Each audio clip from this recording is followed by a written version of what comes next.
Third number पर आपको समझना है Hund's rules of maximum multiplicity.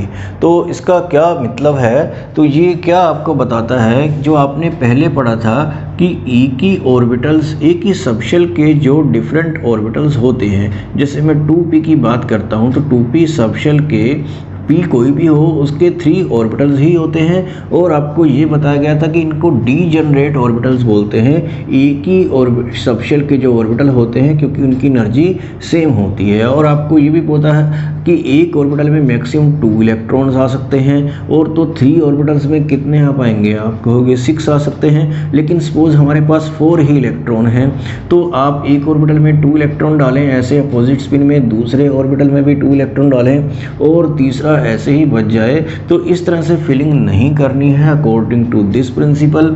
तो ये कहता है कि अगर एक ही सबशेल के कई ऑर्बिटल हैं, जैसे d के 5 होते हैं, p के 3 होते हैं, तो पहले सब में एक एक इलेक्ट्रॉन डालिए, और पेयरिंग जो है जब तक नहीं करनी है जब तक कि सबको एक एक इलेक्ट्रॉन नहीं मिल जाता। तो 4 इलेक्ट्रॉन्स का डिस्ट्रीब्यूशन इस तरीके से नहीं करना है, इस तरीके से करना है।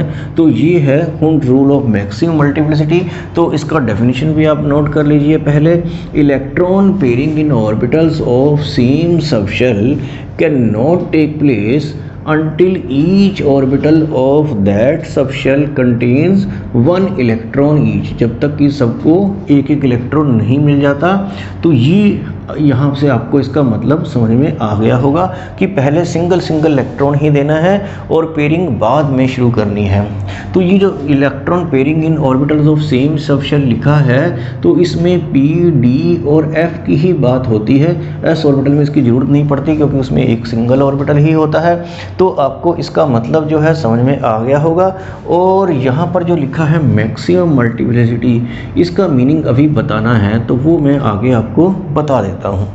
तो हुंड रूल में मैक्सिमम मल्टीप्लिसिटी का मतलब जानने के लिए हम नाइट्रोजन का एग्जांपल ले लेते हैं। आपको पता है कि उसका एटॉमिक नंबर 7 है, तो उसमें 7 इलेक्ट्रॉन है। अभी जो हम इलेक्ट्रॉनिक कॉन्फ़िगरेशन का टॉपिक करेंगे तो उसमें आपको बताया जाएगा कि 7 इलेक्ट्रॉन कैसे फिल करने हैं। नेचुरली 1s में 2 इलेक्ट्रॉन ऐसे लिख देते हैं ऊपर, और 2s में भी 2 इलेक्ट्रॉन, और 2p में जितने बचे हैं तो 3 इलेक्ट्रॉन बचे हैं, तो वो ऐसे अगले जो सबशेल है उसमें एडजस्ट हो जाएंगे। तो अकॉर्डिंग टू दिस रूल, तो ये नाइट्रोजन की कॉन्फ़िगरेशन जो है वो कैसे बनेगी, ये ऐसे 1s ऑर्बिटल में 2 इलेक्ट्रॉन, 2s में भी 2 इलेक्ट्रॉन, और 2p में 3 इलेक्ट्रॉन है। तो वो 3 इलेक्ट्रॉन कैसे होंगे, आपको पता है कि पहले हम सिंगल इलेक्ट्रॉन डालते हैं। तो ये मैंने A टाइप का कॉन्फ़िगरेशन बनाई है नाइट्रोजन की। अभी दूसरी जो पॉसिबिलिटी है वो आगे बना देता हूँ। 1s और 2s में तो इसी तरह से 2 इलेक्ट्रॉन आएंगे, और 2p में अगर हम ऐसे कर दें कि ये क्लॉकवाइज कर दें, ये एंटी क्लॉकवाइज कर दें, और ये भी क्लॉकवाइज कर देते हैं, और एक तीसरा कॉन्फ़िगरेशन भी बना देते हैं, उसको भी आप समझिए।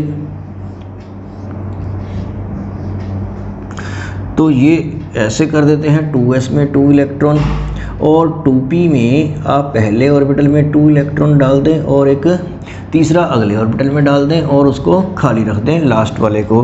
तो एक ये कॉन्फ़िगरेशन, तो ये वेरियस पॉसिबिलिटीज़ हैं कॉन्फ़िगरेशन बनाने की, जो हम बना सकते हैं कि इस 2p में किस तरीके से इलेक्ट्रॉन डाल रहे हैं। तो आप यहाँ को ये आपको बताना है कि इनमें से कौन सा मेथड जो है कॉन्फ़िगरेशन लिखने का सबसे ज़्यादा सूटेबल है।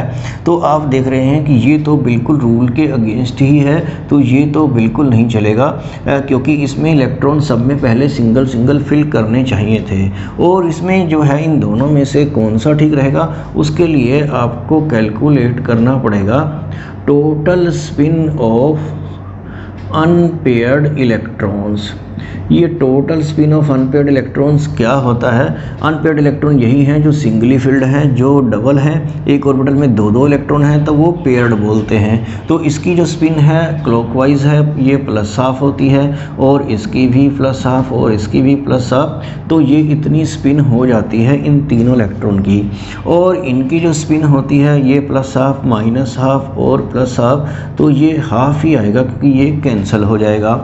और इसमें हाफ खिलाफ है, इसको वैसे भी ये रूल्स के अगेंस्ट है, तो इसलिए हम इसको इग्नोर कर रहे हैं। तो ये जो मैक्सिमम मल्टीप्लिसिटी लिखा है इसका मतलब ये होता है कि total spin of unpaired electron should be maximum. तो टोटल स्पिन अनपेयर्ड इलेक्ट्रॉन की मैक्सिमम कहाँ है इस केस में, तो आप समझ गए होंगे कि ये जो ए नंबर पर जो कॉन्फ़िगरेशन लिखी है यही करेक्ट है और बाकी जो है कॉन्फ़िगरेशन वो ठीक नहीं है।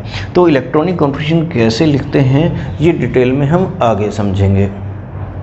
इस चैप्टर का सबसे इम्पोर्टेंट टॉपिक जो है वो है इलेक्ट्रॉनिक कॉन्फ़िगरेशन ऑफ एलिमेंट्स, जिसको हम अब समझते हैं। और इसके लिए ज़रूरी है कि आपको क्वांटम नंबर की नॉलेज हो और जो 3 रूल्स आपको भी बताए थे, अफबाउ प्रिंसिपल और दूसरा था पॉली एक्सक्लूजन प्रिंसिपल और थर्ड हुंड रूल जो अभी किया है, तो उन सब का नॉलेज हो तो उन सभी चीज़ों को अप्लाई करके हम इलेक्ट्रॉनिक कॉन्फ़िगरेशन ऑफ एलिमेंट्स कैसे लिखते हैं वो अभी आपको देखना है। उससे पहले इसका डेफिनेशन है the distribution of electrons into different shell, subshell and orbitals is called as electronic configuration. तो इलेक्ट्रॉनिक कॉन्फ़िगरेशन के लिए जो हब्बो प्रिंसिपल में ऑर्बिटल्स की एनर्जी का जो ऑर्डर बताया गया था वो आपको लर्न करना है। तो मैं आपको किसी एलिमेंट की इलेक्ट्रॉनिक कॉन्फ़िगरेशन लिख कर दिखा देता हूँ। जैसे हाइड्रोजन के केस में, क्योंकि उसका तो 1 ही इलेक्ट्रॉन है, तो वो कौन से ऑर्बिटल में आएगा, फर्स्ट में ही आएगा। ये इलेक्ट्रॉन्स ऊपर लिखते हैं इस टाइप से, और भी लिख देते हैं। जैसे हीलियम में 2 इलेक्ट्रॉन होते हैं तो वो 1s2 इस तरह से कॉन्फ़िगरेशन हो जाएगी, इसी को इलेक्ट्रॉनिक कॉन्फ़िगरेशन बोलते हैं। और आगे बात करें लिथियम की, तो उसमें 1s3 नहीं लिखना है आपको ये पता होना चाहिए कि मैक्सिमम इलेक्ट्रॉन किस ऑर्बिटल में कितने आ सकते हैं। ऑर्बिटल में तो 2 ही आएंगे, लेकिन सबशेल का आपको पता होना चाहिए। तो s में 2 आ सकते हैं, तो 1s के बाद क्या आएगा, 1s के बाद आएगा 2s। तो 2s में इसका जो तीसरा इलेक्ट्रॉन है वो 2s ऑर्बिटल में आ जाएगा। और आगे आप देख लीजिए बेरिलियम में क्या होगा, 1s2 और 2s2, 1s के बाद 2s आता है और 2 इलेक्ट्रॉन ईच उसमें आ सकते हैं। और आगे आप बोरोन का एटॉमिक नंबर आपको पता है 5 है, तो 1s2 फिर 2s3 नहीं कर सकते क्योंकि s में मैक्सिमम 2 ही आएंगे। तो आपको नेक्स्ट शेल जो लेना पड़ेगा वो 2p है, तो वो 2p1 हो जाएगा। तो इस तरह से अगर आप कार्बन की बात करें, कार्बन में कैसे आएगा, 1s2 2s2 2p2, 2p में मैक्सिमम 6 आ सकते हैं, लेकिन हमारे पास इतने इलेक्ट्रॉन नहीं हैं। इन सब का टोटल इतना ही होना चाहिए जितना कि इसका एटॉमिक नंबर है। एटॉमिक नंबर आपको फर्स्ट जो 30 हैं स्टार्टिंग के, वो एटलीस्ट लर्न आपको कर लेने हैं। तो इस तरह से ये कॉन्फ़िगरेशन होगी। इसको मैं दोबारा लिख देता हूँ क्योंकि हुंड रूल जो आपने पढ़ा है उसको भी अप्लाई करना है। तो 2p में जो इलेक्ट्रॉन आए हैं, 2p के आपको पता है कि ये ऑर्बिटल होते हैं 2px 2py और 2pz। तो ये 2 इलेक्ट्रॉन है, नेचुरली एक तो 2px में आएगा हुंड रूल के अकॉर्डिंग, एक 2py में आएगा, और 2pz को यहाँ पर लिखने की ज़रूरत नहीं थी क्योंकि वो खाली है।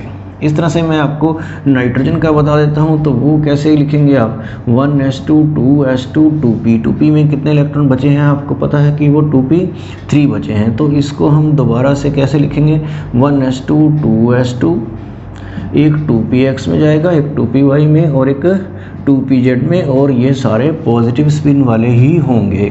तो इस तरह से आप ऑक्सीजन का भी लिख सकते हैं। ऑक्सीजन का कैसे लिखेंगे, 1s2 2s2 2p में कितने आएंगे, ये 4 आएंगे क्योंकि इन सब का टोटल जो है वो 8 होना चाहिए। तो इसको मैं दोबारा लिख देता हूँ, 1s2 2s2, तो 2px 2py और 2pz। तो आपको पहले तो एक एक इलेक्ट्रॉन में डालना है क्योंकि हमारे पास 4 इलेक्ट्रॉन हैं, तो 4th इलेक्ट्रॉन यहाँ पे आ जाएगा। तो इस 2p4 को बेटर रहेगा कि आप इस तरह से लिखें 2px2 2py1 और 2pz1। तो ये कॉन्फ़िगरेशन है ऑक्सीजन की। इस तरह से आप और भी एलिमेंट्स की कॉन्फ़िगरेशन बना सकते हैं। जैसे ये 10 एटॉमिक नंबर नियॉन का है, तो इसकी कॉन्फ़िगरेशन क्या होगी, 1s2 2s2 2p6। इसका लास्ट शेल जो है वो कंप्लीट हो चुका है, p में 6 इलेक्ट्रॉन ही आ सकते थे। तो इस तरह के जो जिनका लास्ट शेल कंप्लीट होता है, आपको पता है कि उनको नोबल गैसेस कहा जाता है। जैसे हीलियम था और नियॉन है, आगे आर्गन क्रिप्टॉन जीनॉन भी होंगे। तो अभी मैं आपको कुछ और एलिमेंट्स की कॉन्फ़िगरेशन बना के दिखा देता हूँ। जैसे सोडियम का है, तो सोडियम का 1s2 2s2 2p6, तो अगला इलेक्ट्रॉन कहाँ जाएगा, 2p के बाद क्या होता है 3s, तो एक इलेक्ट्रॉन इसका 3s में आ जाएगा। और इसको आप शॉर्टकट में कैसे लिखेंगे, क्योंकि यहाँ तक तो एक स्टेबल नोबल गैस की कॉन्फ़िगरेशन है, तो इसको यहाँ पर नियॉन लिख लेंगे कि ये इतने इलेक्ट्रॉन 10 तो यहाँ पर आ गए, और उसके बाद 3s ऐसे लिख सकते हैं। इस तरह से मैं आपको कोई बीच में से कुछ एलिमेंट्स छोड़ देता हूँ। 12 नंबर पे आपको पता है मैग्नीशियम है, वो आप अपने आप बना लेंगे। 13 नंबर पर एल्युमिनियम है, वो बना देता हूँ। तो 1s2 2s2 2p6 3s2 3p1। तो इस तरह से यहाँ तक को तो ऐसे आप ब्रैकेट में नियॉन लिख सकते हैं, और वो बाद में आगे लिख देंगे। इस तरह से और भी मैं आपको बना के दिखा देता हूँ। 17 पे बना देता हूँ क्लोरीन। तो क्लोरीन कैसे बनेगा, 1s2 2s2 2p6 3s2 3p कितना होगा।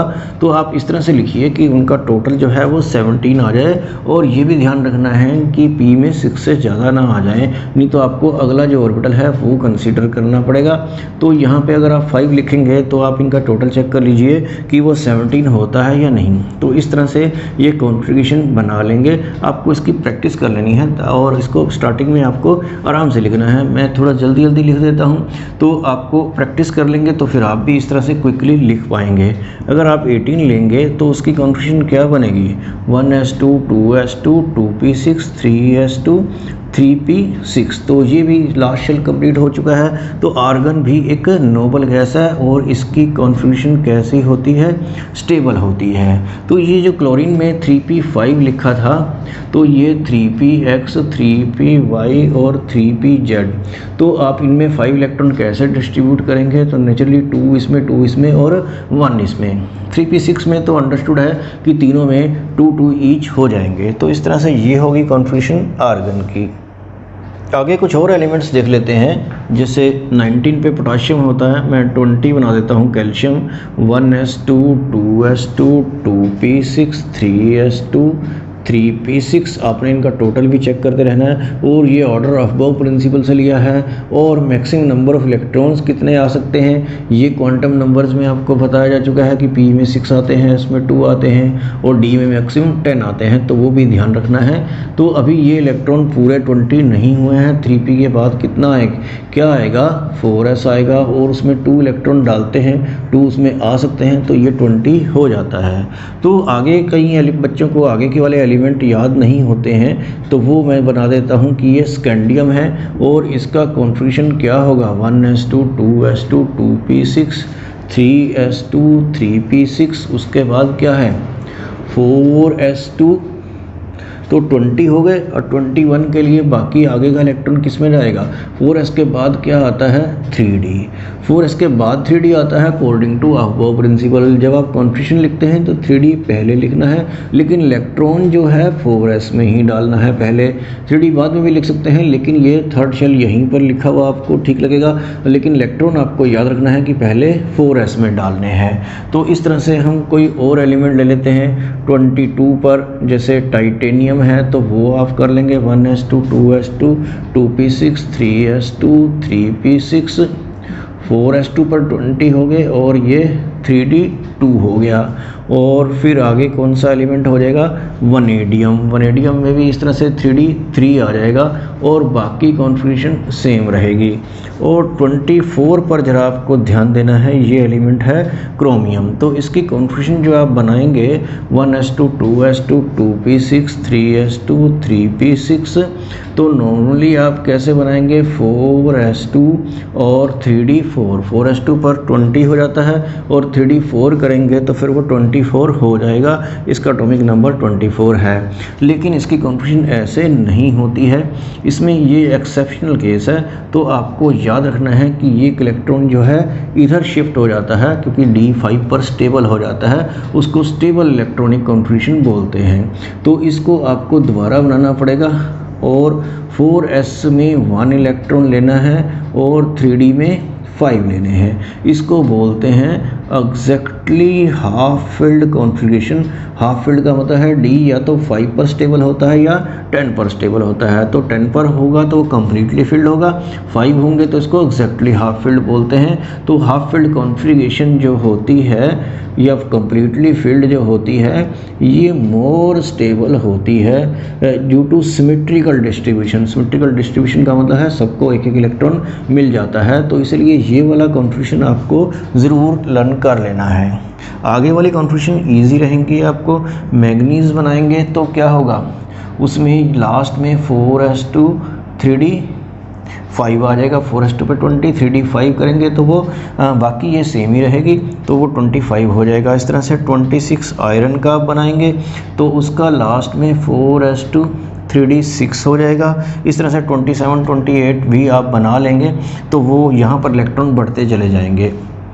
आगे आपको देखना है 29 एटॉमिक नंबर जो है वो किसका है, कॉपर का है। तो इसकी कॉन्फ़िगरेशन आप बनाएंगे 1s2 2s2 2p6 3s2 3p6 4s2 3d कितना होगा, यहाँ 4s2 तक 20 हो जाता है तो 3d 9 हो जाता है। तो 3d 9 पर भी स्टेबल नहीं होता और 4 पर भी स्टेबल नहीं होता है। और एक तो ये इलेक्ट्रॉन इसमें शिफ्ट हो जाएगा एस का इसमें, ताकि डी के पूरे कितने हो जाए 10 हो जाए। और एक डी को मैंने कहा था पहले लिखना है, वो भी आपको याद रखना है। 1s2 2s2 2p6 में ये दोबारा से लिख रहा हूँ 3s2 3p6 और 3d कितना करना है 10 करना है और 4s1 करना है। तो d 10 हो गया तो इसको क्या बोलते हैं, कंप्लीटली फिल्ड कॉन्फ़िगरेशन।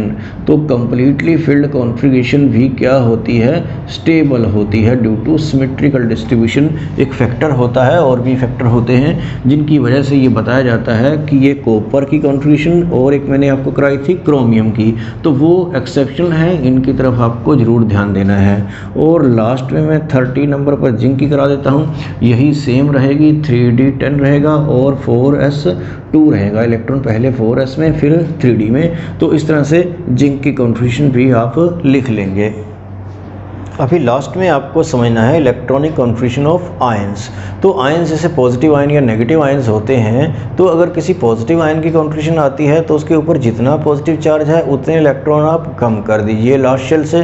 अगर किसी के पास नेगेटिव चार्ज है तो जितना नेगेटिव चार्ज है उतने इलेक्ट्रॉन आप प्लस कर दीजिए लास्ट शेल में। तो इस तरह से आप एग्जाम्पल से इसको समझ पाएंगे। सपोज आपके पास सोडियम पॉजिटिव आयन की कॉन्फ़िगरेशन आती है कि ये बनाइए, तो पहले आप सोडियम की बना लीजिए नॉर्मली जैसे बनाते हैं 1s2 2s2 2p6 3s1। तो सोडियम पॉजिटिव का आता है तो इसका मतलब एक पॉजिटिव चार्ज है, मीन्स एक इलेक्ट्रॉन इसने लूज़ किया है। तो वो कहाँ से लूज़ करेगा, लास्ट शेल से। तो इसकी configuration 1s2 2s2 2p6 3s0 लिखने की ज़रूरत नहीं है, बस उसको खाली हो गया वो, तो उसको लिखना ही नहीं है। तो ये सोडियम पॉजिटिव आयन की कॉन्फ़िगरेशन इस टाइप से हो गई है। एक एग्जांपल और दे देता हूँ। सपोज आपको ऑक्सीजन 2 नेगेटिव की कॉन्फ़िगरेशन आती है एग्ज़ाम में कि ये लिखिए, तो पहले आप नेचुरली किसकी लिखेंगे, ऑक्सीजन की। ऑक्स का एटॉमिक नंबर कितना है 8 है, तो वो कैसे लिखेंगे 1s2 2s2 2p4, तो ये 8 हो जाता है। तो 2 नेगेटिव का मतलब होता है कि उसने 2 इलेक्ट्रॉन गेन किए हैं लास्ट शेल में। तो फिर कॉन्फ़िगरेशन क्या हो जाएगी 1s2 2s2 2p6। तो यहाँ आपने क्या नोटिस किया है कि ऑक्सीजन 2 नेगेटिव और सोडियम 1 पॉजिटिव दोनों की कॉन्फ़िगरेशन सेम ही है, क्योंकि दोनों के टोटल नंबर ऑफ इलेक्ट्रॉन भी सेम ही हैं। इसने 11 में से एक लूज़ किया था तो 10 हो गए थे, और इसने 8 में 2 गेन किए तो इसके भी कितने हो गए थे 10। तो ऐसे आयंस जिनके इलेक्ट्रॉन सेम होते हैं उन्हें क्या बोलते हैं, आपको याद है, उन्हें बोलते हैं iso electronic ions which have same number of electrons. तो इसी तरह से आप F नेगेटिव की भी बना के देखना, उसका भी सेम ही आएगा। और सोडियम पॉजिटिव की बजाय आप मैग्नीशियम 2 पॉजिटिव या एल्युमिनियम 3 पॉजिटिव बना के देखेंगे तो सेम ही कॉन्फ़िगरेशन आएगी। इसमें मैं आपको कोई और एग्जांपल भी ले लेता हूँ। तो जैसे ये Fe की बात करते हैं, उसका एटॉमिक नंबर कितना है 26। तो उसमें क्या बनाएंगे 1s2 2s2 2p6 3s2 3p6 4s2, electron पहले 4s में डालने हैं उसके बाद 3d में। तो d में कितने बचे 6, 4s2 पर 20 हो गया, तो 6 ऐड किए तो 26 हो गया, इस टाइप से।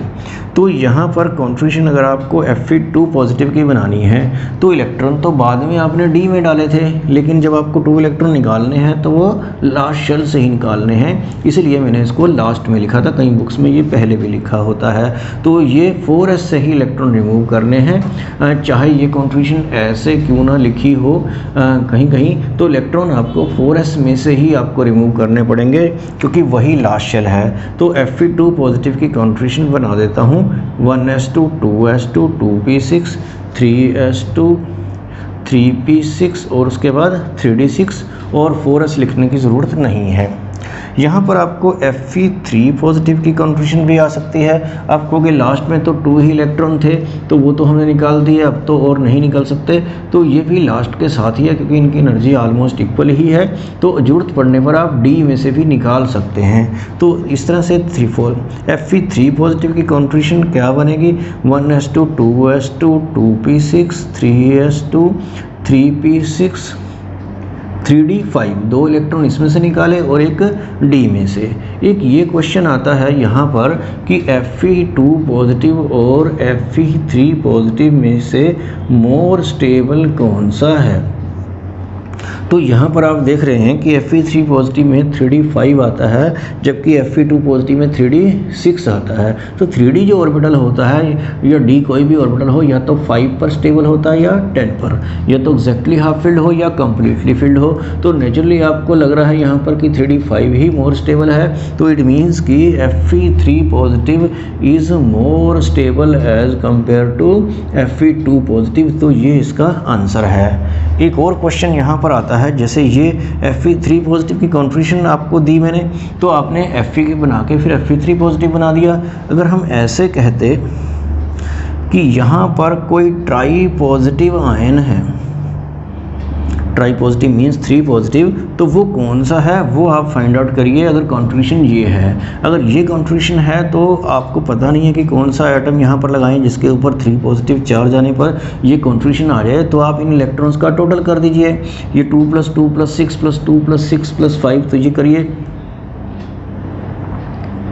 ये 23 आ रहा है, 23 टोटल आ रहा है और 3 पॉजिटिव का मतलब 3 इलेक्ट्रॉन उसमें और होंगे। तो 23 में 3 ऐड किए तो 26। तो 26 एटॉमिक नंबर किसका है वो आपको याद ही होना चाहिए कि वो Fe का है। तो इसका मतलब ये Fe3 पॉजिटिव की कॉन्फ़िगरेशन है। तो इस तरह के क्वेश्चंस जो हैं इलेक्ट्रॉनिक कॉन्फ़िगरेशन से रिलेटेड काफ़ी आते हैं एग्ज़ाम में। तो इलेक्ट्रॉनिक कॉन्फ़िगरेशन अच्छे से समझ लेना है आपको, उनकी अच्छे से प्रैक्टिस करनी है और उनसे रिलेटेड क्वेश्चंस NCERT बुक में या दूसरी बुक्स में जो मिलते हैं वो भी आपको ट्राई कर लेने हैं।